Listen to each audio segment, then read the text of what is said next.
You got to like the applause. You gotta love the applause. Hey, everybody. Welcome back to Thursday. I'm Paul Molinari from Popcorn GTM. I'm here, of course, with my partner in crime, Mr. Matt Hazelhoff from OGC.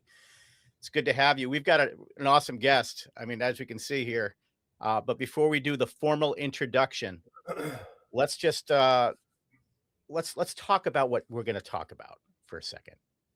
So today we are incredibly excited to have a conversation with an amazing gentleman from Salsarita's Fresh Mexican Grill. And Salsaritas. We all know and love Salsaritas. They're that Charlotte, North Carolina based fast casual chain founded 2000, 26 years now, operating over 80 locations. They serve customizable, made to order Tex-Mex cuisine, and they're delicious. Matt, why don't you do a little bit of an introduction for Lawrence? Because I know you and Lawrence go way back. I don't know if way back, but yeah, pretty far back. I guess in this industry, far back.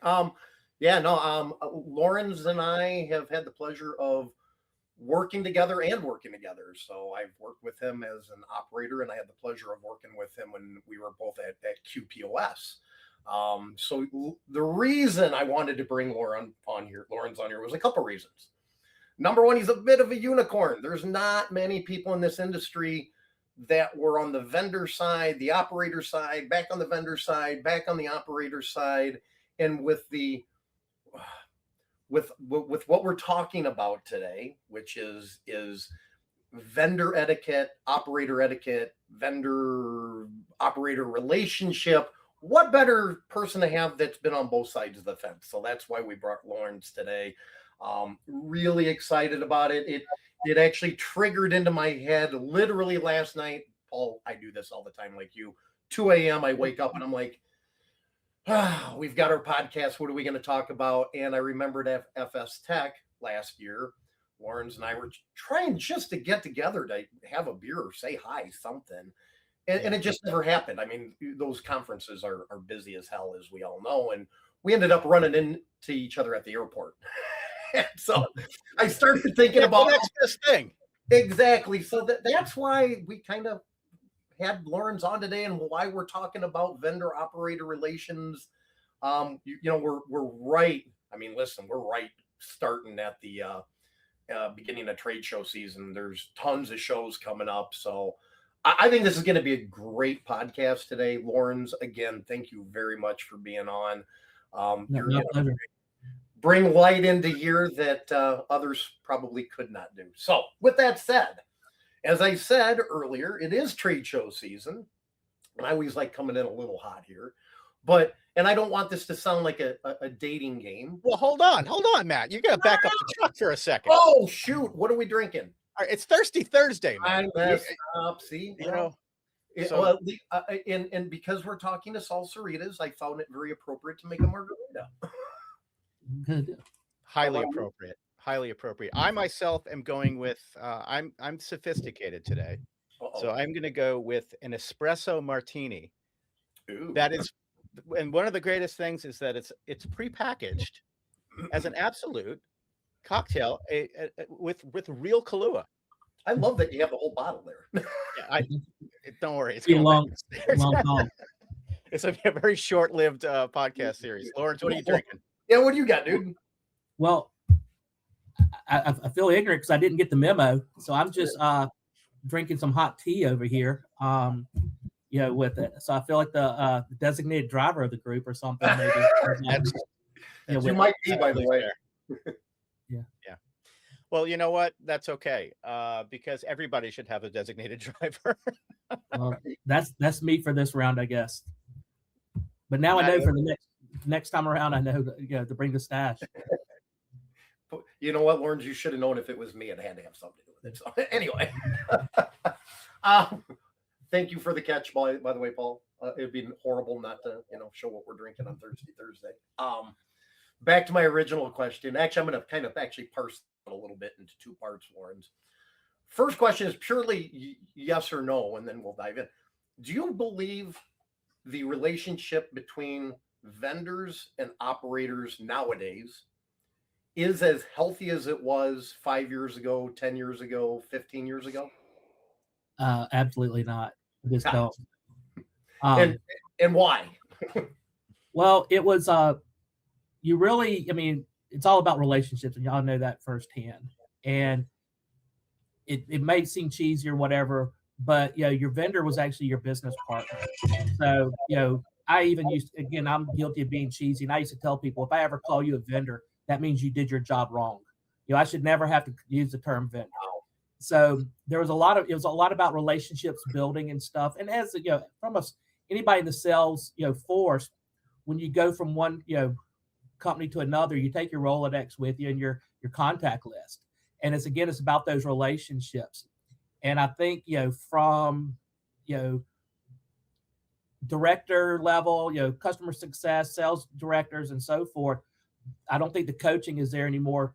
It's again just to generate leads. The 40-20-10 rule or whatever the organization has, and it's really not against the relationship building. And I think that's what anybody's looking for, is they're looking for that business partner, with it, and who stays with you.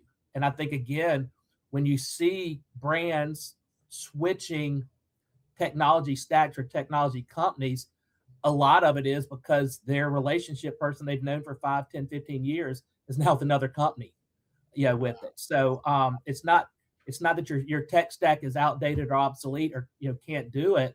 It's just the straw breaks the camel's back, and it's Matt gets that phone. Matt, who are you with now? Because I'm frustrated with my current vendor. So it's, again, I don't think the relationship is there, and I don't think it's coached in the sales training classes or the customer success classes or however you else want to do it. I think it's gone away. Yeah, no, I honest to God, Lawrence, that was the premise of what OGC was built on, was exactly what you said. I want to be consultative. I know that, like you and I are working kind of, on a couple little things here and there, but you know me by now. It's not like I am hounding you or your colleagues, and there is a process that you need to go through, and that process is not. I hate saying this because I'm going to probably get banished by some people. You can't learn all of this stuff through a book or seminars or whatever. I think people have forgotten the human element in all this, where just working together. You said it best. I'm going to stop there. You said it best. If you say a partner, that's bad. If you say if you say a partner, that's good. If you say you're a vendor, that's bad. Yeah. And I think and you can probably say too that so how many times have you get that call out of the blue? Hey, Matt, I'm ready to buy something. And you're caught off guard. You're like, oh, wait a minute, I don't have anything in front of me. So it's almost like the customer's cold calling you at that point. And that's where I can say a lot of my, not just with Salsaritas, but in the past, a lot of my calls have been out of the blue, or chasing somebody down on LinkedIn. Then it's like, what, Paul was such a great guy I dealt with in the past. What the hell is he doing today? I want to buy what he's selling, because it's just, again, it's a lot of knee jerk, stuff. And I, again, a lot of the people, my peers in my network are that same way. It's a lot of, we're reaching out to you because we have that relationship, because we've all been in the industry for so long. So let's talk a little bit about relationship development, right? And as we alluded to earlier, it's trade show season. So here we go. We have Mertech in a couple of weeks, and then there's going to be a whole series of other events spread throughout the country for the rest of the year. So Lawrence, when you're as an operator, as a buyer, when you're walking the trade show floor, do you kind of pick up on signals where, hey, this vendor kind of gets it, or and vice versa? Or what's a way when you're walking on the sales floor that they just lose you immediately?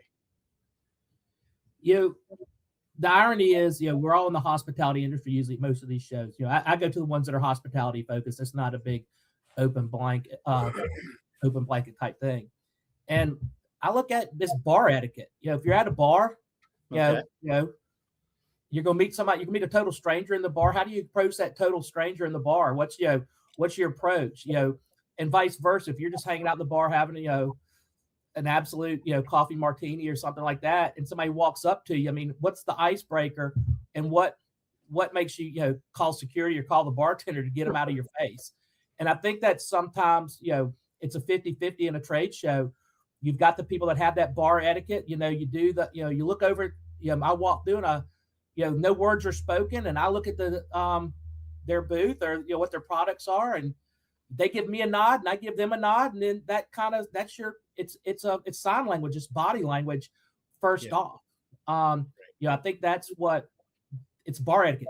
If you're going to a trade show next week, picture you're at a bar and if you're trying to meet a total stranger, for a date or something like that, how would you approach that person?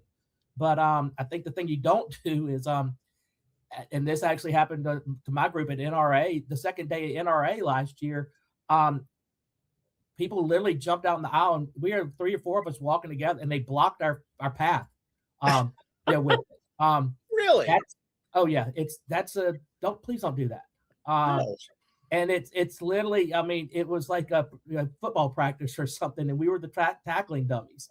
So it's, again, bar etiquette. You wouldn't do that at a bar. You wouldn't, somebody went up to the bar and got their drink and they're going back. You wouldn't, jockey in front of them and try to, hey, how are you doing? What are you drinking there? Is it good? What's your favorite, vodka? What's your favorite rum?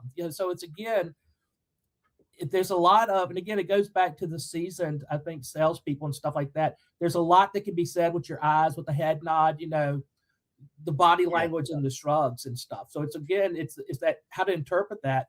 And again, that's that somebody's comfort level to, step into your booth, look and see what you've got, and to see, because it sets the tone, that first 30 seconds really sets the tone of the whole experience. And even, if you've been to enough shows and done the follow-up, it's like, how the next 6 months of your life are going to be. Because if the guy doesn't let you walk 2 feet in the show, he's going to be blowing up your phone and your email for the next 6 months. So it's what do they call it? A stage 3 clinger or something like that.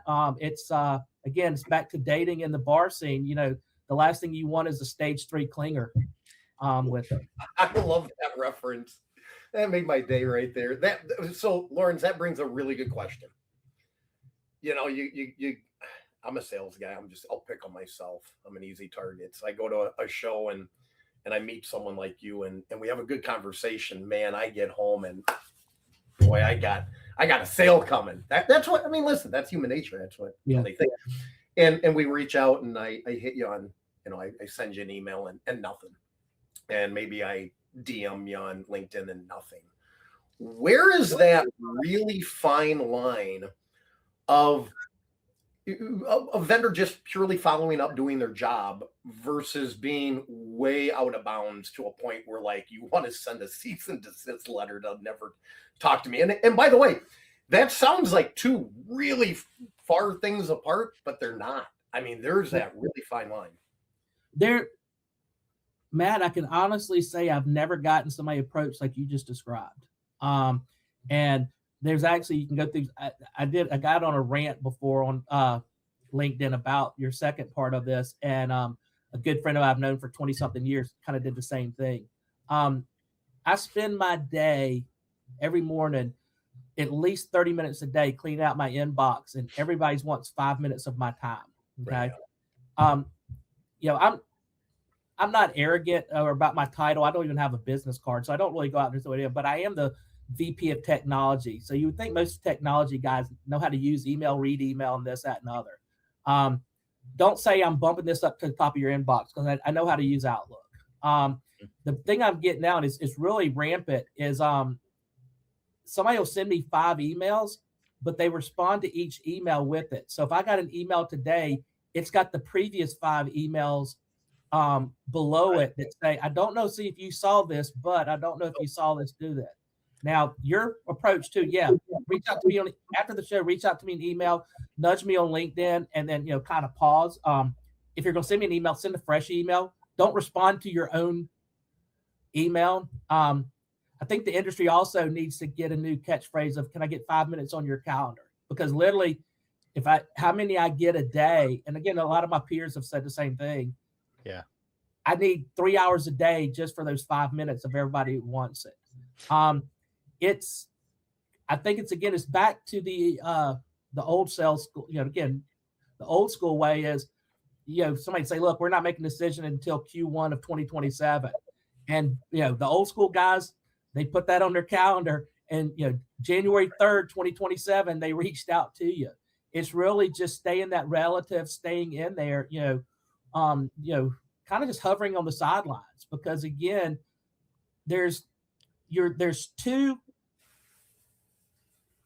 paths, I think, when anybody in the tech thing. You've got your own roadmap of what you're going to do, Q1, Q2, 3, 4 of each year, what you're going to push into 2027, 2028 and stuff. But there are a lot of ad hoc on demand stuff. Right. So, of course you want to stay top of mind with it, but it's a fine line of being top of mind and being that annoyance part. Right. So if somebody made an impression with you and they reached out to you via email, after, let's say, if there's an acknowledgement, hey, yeah, it was nice to meet you at the show. It's only appropriate to reach. It sounds to me like what I'm hearing is it's appropriate to stay on the sidelines, reach back out over some time, right? Because as you mentioned, you have a whiteboard, you have your plan kind of laid out. These are the projects that you're working on. This is what you have to do. But unless there's something, very relevant that is going on with the person that's selling something to you, that you don't have, you could be sending out, thank you emails and let's catch up soon, as you mentioned, all day long, every day. So it's not like it's not intentional ghosting so much as it is, it's just not, it's impossible to keep up with. It is. And Paul, I'll be honest with you. I tried the polite thing before. Hey, Paul, thank you very much for your interest in Salsaritas. Just really not looking at this time. And I would get two responses. Number one, that would break the floodgate and just get rapid fired with it. Oh, really? Wow. Some people. Well, then you also have the marketers, right? So, the sales and marketing sort of 1-2 punch combination. And now you're on, the list too. And the marketers have journeys. And so they're sending you newsletter, and all of that. Yeah. And that, oh my God, you just touched on the other. Oh shit. I'll pretend I have. I want to hear about the marketing aspect too, because this is a sales and marketing. That is right. And so after I, clean out my inbox of everybody wanting 5 minutes of my time, then I have to spend all this time unsubscribing to emails and newsletters that I never subscribed to. With it. So it's now I've wasted an hour of my time doing stuff, with it. So again, for these people to blanketly subscribe you to something, with it, I mean, I'm surprised there's not some kind of FCC regulation against that. But, the other part is, it's again, for those people that I tried to be nice to, then they would say, well, I see, X product is on your tech stack. They suck and we can do this much better. So then they start, again, you've insulted me as a tech person by saying I don't know how to read emails, so you're going to bump it. Now you're going to say that this, whether, again, I came in Salsarita, I inherited a lot of tech stack, but you don't know that. And you're saying that the tech stack I made was a thing. So you've just doubly insulted me. And again, is that relationship building? I think, again, never attack somebody's tech stack. We all think, Absolute's going to tell you they're better than Stoli, and then Stoli's going to tell you they're better than Sky or Kettle One and so forth. Right. That's just the industry. But don't go to a potential customer and, first 5 minutes, again, bar etiquette. Are you going to tell somebody, did your mother pick out those clothes? What were you thinking when you wore those shoes? I mean, you're not going to, start the critique, out of the gate. And I bring this up because these are not one-off cases. This is the majority. And it's like you said, Paul, about, I know they're doing a marketing push and they're, on the back end, there's a lot of these tools and stuff, but it's like, who's coaching this new generation? Because for seasoned IT people, it's really a bad rub, and it's setting it. And we're going back, it goes full circle. You just drove me to somebody that I've known for 15, 20 years I mean, Right. your product could be free and could, spin straw into gold, and I'm Yeah. not going to buy it because just the tone you set at the get-go. Well, I think you bring up a really good point about the generation too, because let's face it, a lot of the folks in your position as buyers, you're experienced, right? You've been around the block. This is not, Salsaritas is not your first rodeo, and you've built up connections, you've built up relationships, you've built up an arsenal of knowledge over many, many, many years, and a lot of that knowledge came to you via personal interactions with people. And as I think all three of us, even on this call, and a good portion I know of my network, we're Gen Xers, right? So we've kind of, it's very much we lived without the internet, right? All of Yeah. us. And so there is sort of a level of communication personally, and that we're comfortable with.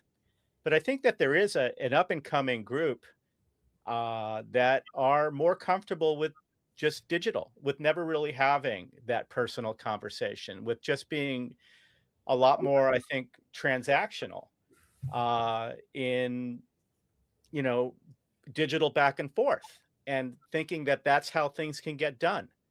And I'm not sure if that really is an effective way to do it. But at the same time, we also have to recognize that these personal interactions are a lot more difficult to do nowadays, right? I mean, trade shows, for example, are very, very expensive. They might tell you that they're not, but they are. And with the amount of new technologies that are out there, and it's your job to understand what's going on in this space.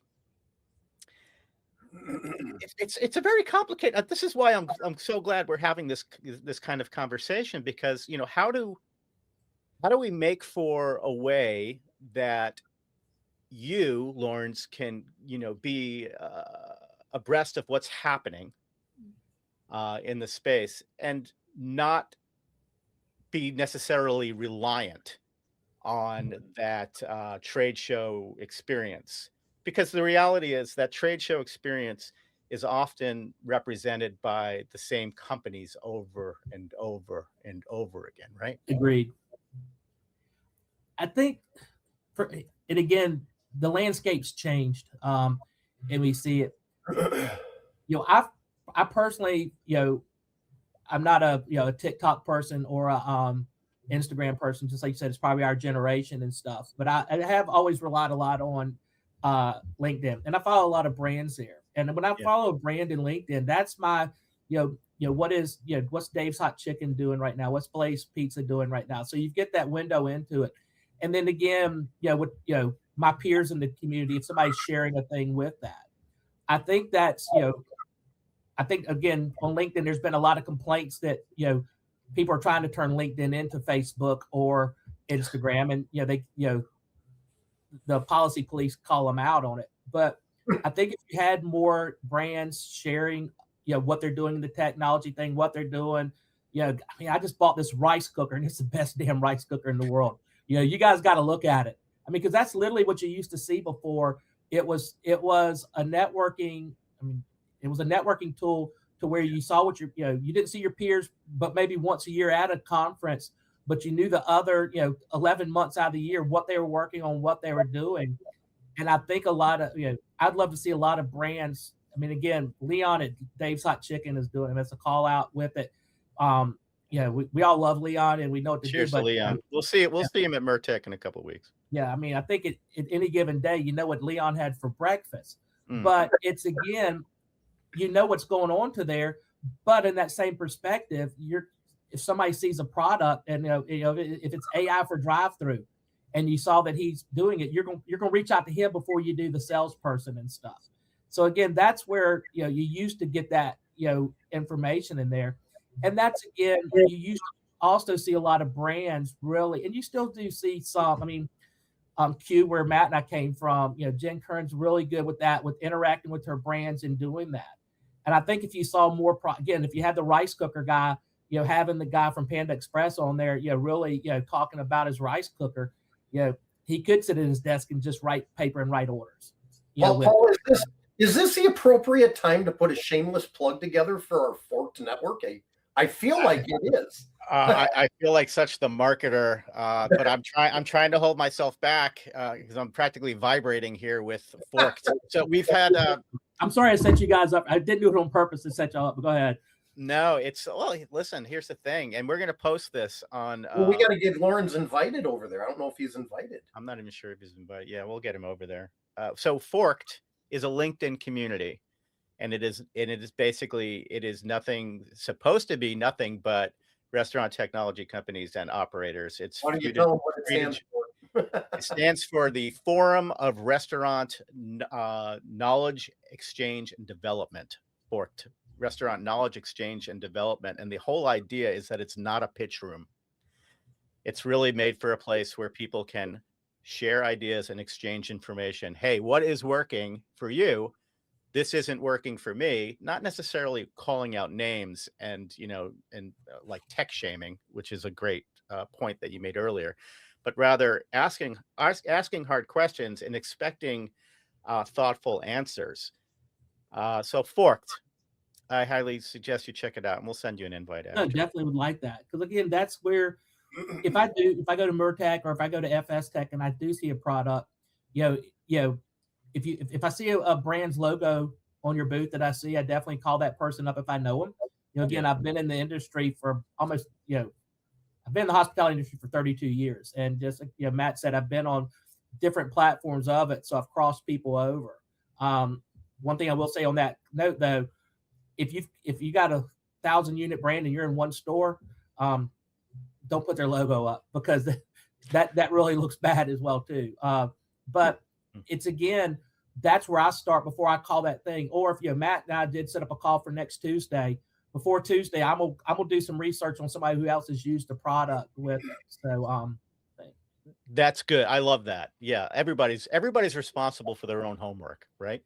Yeah, and I think that's one healthy thing. I mean, you see it a lot at FS Tech or at Murtech or something, where there are some hosted dinners and some things like that, or if in the hotel bar sitting around talking. But I think that's another good, the networking thing of a show is some of the vendors do is they'll have the happy hour to get the people over there to break the ice, because again, you're in that no pressure, low pressure atmosphere to talk to somebody else about it. And again, you're always going, Matt's always bringing his ringer customer that's going to who loves him. It's probably his grandmother or something like that. Oh, but, yeah, that'll do. Oh yeah, we love Matt. I won't do anything. But that's goes, grandmother's famous. Yeah, but that goes a long ways with getting somebody to convince. Because again, showing me white papers and showing me charts and this, that, and the other, but I need somebody. And so many brands have the CFO or the CMO or the voice box of the product. And again, I'm not trying to turn this into the Leon hour, but I think Leon makes such a great spokesperson for whatever product is, because he's the guy, he's the head cook, he's the dishwasher, he's the host, he's the guy that's making it work. And I think that's if you're selling rice cookers, then you need the guy who's making rice every day to go over and sell the product, not the the general manager of the restaurant that doesn't even know how to cook rice. I couldn't agree with you more. I mean, there's a guy that does his homework, right? I mean, you know that if Leon's got that tech in the stack, then it's got to be bulletproof. Yeah, I mean, he's kicked the tires and stuff like that. So that's another thing is, if you're a vendor at a show, know who's referring your product for you, and make sure that their respect is at a level to get somebody like me. I mean, who's buying your product? And again, that it's not just the decision makers aren't the guys necessarily always writing the check, but it's also the guys who have to implement it. You can have the greatest solution in the world and it's free, but if people can't use it or support it, you're never going to get that referral base. And again, that's, I think, what sells more than anything else is the referral base. With it. I mean, my background, we were the number 3 Aloha dealer in the country, the company I worked for, and we had one salesperson, and we were out selling people with 5 to 10, sales force on their thing. We were selling in Georgia and South Carolina, and the number one aloha deal at the time was in California. Number two had Florida, and we were in South Carolina and Georgia, hillbilly hick states. But we were selling the product, and it was word of mouth. Charleston, South Carolina, we had over like a 47-48% market share in Charleston, South Carolina. And it was great because, every restaurant you walked into had it. So all your servers, your bartenders, and everybody knew it. But again, it's that word of mouth that sells it. And I think, from what Matt and I were discussing earlier about the relationship with a salesperson or a vendor is, it's also that referral base that you got out there. That's who you want selling your product, because that's, at the end of the day, that's free. Salesperson, you got to pay that commission. That's right. That's right. With it. This is awesome, Matt. As we come up on time, we've already Lauren's been so graceful too. Oh, this has been actually one of my favorites so far. This hits home for me so hard. I mean, so bring us home, Maddie. So, Lauren's last question, the hardest one. What is your go-to order at Salsaritas? I'm going back on my heritage is I get our shrimp taco trio. Growing up, I grew up in the restaurant business in Charleston, South Carolina. We got the Shim Creek out in Mount Pleasant. The stuff used to come right off the boat and into our restaurants. And the biggest thing when I joined Salsaritas was I was surprised how good our shrimp is. I mean, it's really it tastes like it was.